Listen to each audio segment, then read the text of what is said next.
Fala, seus mal diagramados! No dia 9 de junho teve início o interrogatório dos réus que são considerados os cabeças na tentativa de golpe mambembe arquitetada pelo governo Bolsonaro com o apoio das Forças Armadas após a derrota contra o Lula nas eleições de 2022. Todos vão se foder. Além do ex-presidente, serão ouvidos nesta semana Augusto Heleno, o presidiário Walter Braga Neto, Paulo Sérgio Nogueira, Anderson Torres, Almir Garnier, o mito Alexandre Ramagem e o bonitinho e específico Mauro Cid. Os dois últimos citados foram também os primeiros ouvidos.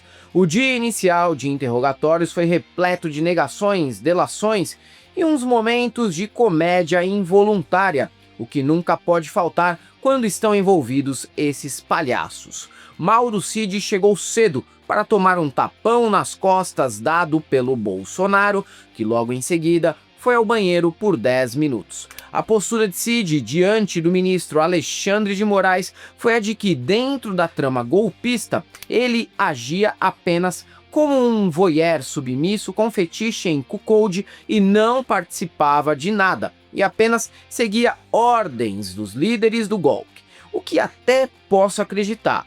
Claro que, evidentemente, ele não discordava da proposta, mas como ajudante de ordens presidencial e respeitando a hierarquia das Forças Armadas, só cumpria o que era decidido pelo alto escalão.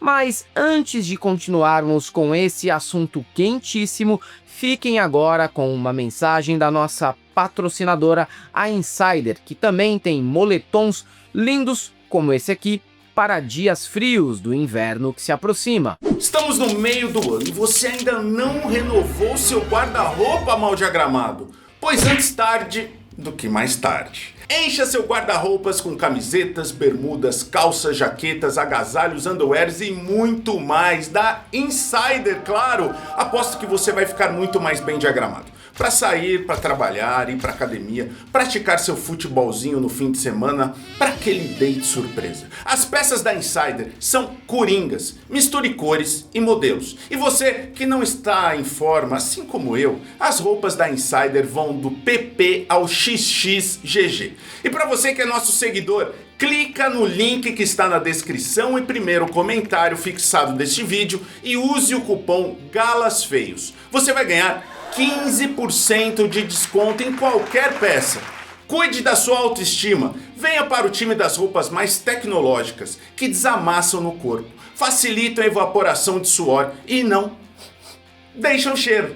Venha para o time da Insider. Bora! Cid confessou que Jair coordenou um encontro com Carla Zambelli e o Arara Hacker no Palácio do Alvorada para provar que as urnas haviam sido fraudadas, o que garantiria a adesão das Forças Armadas na trama golpista. Depois, ele teria recomendado que o ministro da Defesa, Paulo Sérgio Nogueira, recebesse essa dupla para avaliar se o que eles apresentavam era o suficiente para impedir o Nine de subir a rampa. Em paralelo a essas conversas, aconteciam os acampamentos de patriotários na porta de quartéis do Exército no país inteiro.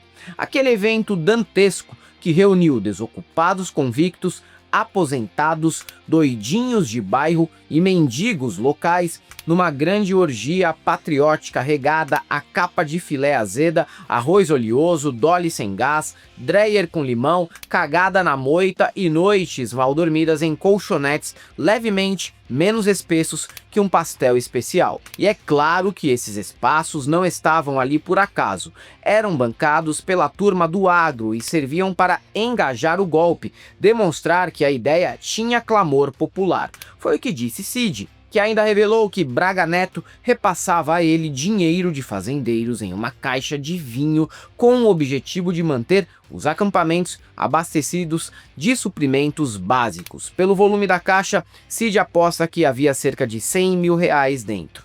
Havia ainda uma grande pressão para que Bolsonaro assinasse decretos de estado de sítio e para que os generais apoiassem medidas que mantivessem o então presidente no poder. Quem se recusasse seria trocado no comando.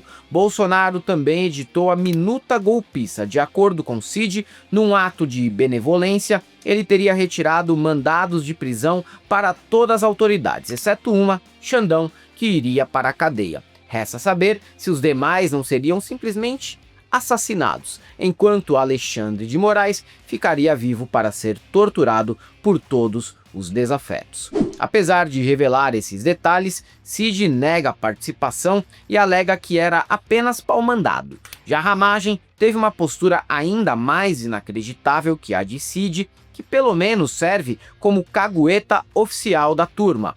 O Araponga da ABIN paralela, que nada mais era que a ABIN oficial, assumiu que é um homem fragmentado, um personagem como o Léo Lins, e que o que ele publica no Twitter ou escreve em documentos não representa necessariamente o que ele pensa no particular. Em dado momento do interrogatório, o hoje deputado federal pelo PL do Rio de Janeiro comentou que 2 posts sobre as urnas não refletem o que ele acredita ser a verdade, que são apenas reflexões que ele coloca nas redes sociais. Se isso fosse verdade, e evidentemente não é, Ramagem apenas estaria acenando para o eleitorado chapéu de alumínio com o objetivo de capitalizar politicamente em cima de posicionamentos extremistas, o que seria tão problemático quanto. Ele ainda negou que a ABIN tenha buscado indícios de fraudes nas eleições e que os documentos encontrados com sua autoria são apenas documentos e anotações privadas, apenas o Ramagem matutando sobre as infinitas 72 horas em casa entre uma dose de Chivas e um cubinho de provolone. O senhor escrevia uma carta para o presidente e não enviava, é isso? Eu escrevia textos privados que me concatenavam a ideia para, se possível, em algum momento, ter algum debate. Então o senhor não enviou isso ao presidente? Esse aqui eu não me recordo de ter enviado essa questão para o presidente. Acredita quem quiser.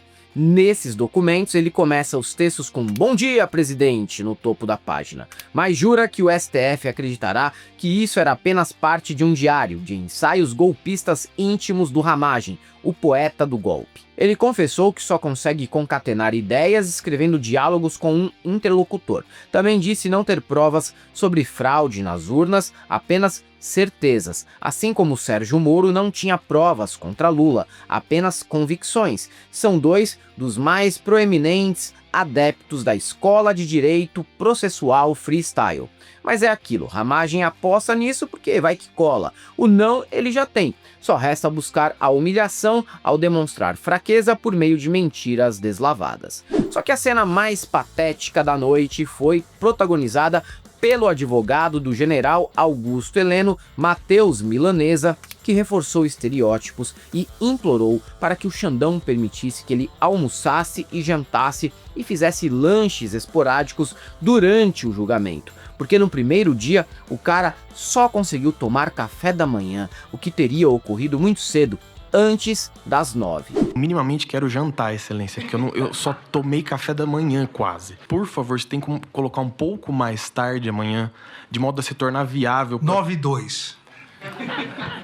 Possível umas 10 horas. Doutor, vamos ver se nós terminamos amanhã. Daí o senhor tem quarta-feira para tomar um belo brunch. O que o ministro respondeu com a ironia típica de professor universitário que poderia sim ajudá-lo, iniciando o julgamento às 9h02. Pior que o Pedrão de Batata se transformou em chacota até entre internautas de direita. Virou consenso nas redes sociais que esse criado com a avó estava exagerando na vitimização e que qualquer cidadão às 9 da manhã já levou criança para a escola, tomou café, foi à academia, começou a trabalhar e ainda lavou uma louça. Não tem nada que me irrite mais que um sujeito molenga assim. Pelo menos entrou para a história como o advogado que implorou para poder comer no STF. Capaz de surgir algum trouxa acusando o Moraes de estar torturando o rapaz por meio da fome. Eu não duvidaria disso não. E o segundo dia começou com mais mentiras, sofrimento e dissimulação.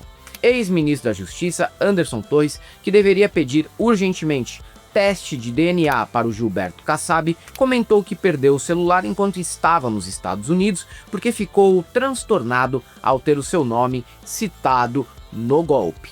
Sempre apostando no sentimentalismo barato, ele comentou que se abalou porque a viagem era parte da realização dos sonhos dos filhos e foi afetada por essa notícia.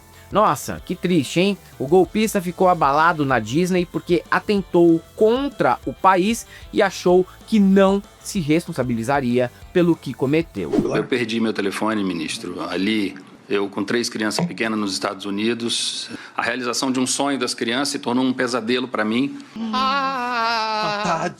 Tadinha, que barra. Mas é sempre assim com essa turma. Mete o louco até onde dá, aposta na impunidade, age como brabão, como intocável, mas quando roda, chora pelos cantos e acredita que ter filhos e família absolve alguém dos crimes que cometeu. E se fosse assim mesmo, as cadeias brasileiras estariam vazias, porque lá dentro o que não falta é cara com 7 filhos de 8 mulheres diferentes que ainda arranja amante na visita íntima. E é isso aí, galera. Para quem gosta do nosso canal, nós temos nosso apoio, seja membro Pix e Conta Jurídica, caso vocês queiram e possam fazer uma colaboração para que a gente continue por aqui produzindo conteúdo para vocês. Além do YouTube, estamos presentes também no Instagram, no TikTok, no Facebook, no Twitter, no Threads e no Blue Sky. Sigam a gente por lá, não deixe de conhecer nossos novos modelos de camiseta no site da Cabriton e o nosso curso no ICL, Instituto Conhecimento Liberta. E para todos aqueles que ficaram com dó da fome que o Matheus Milanesa passou, só temos uma coisa para te dizer: não passarão.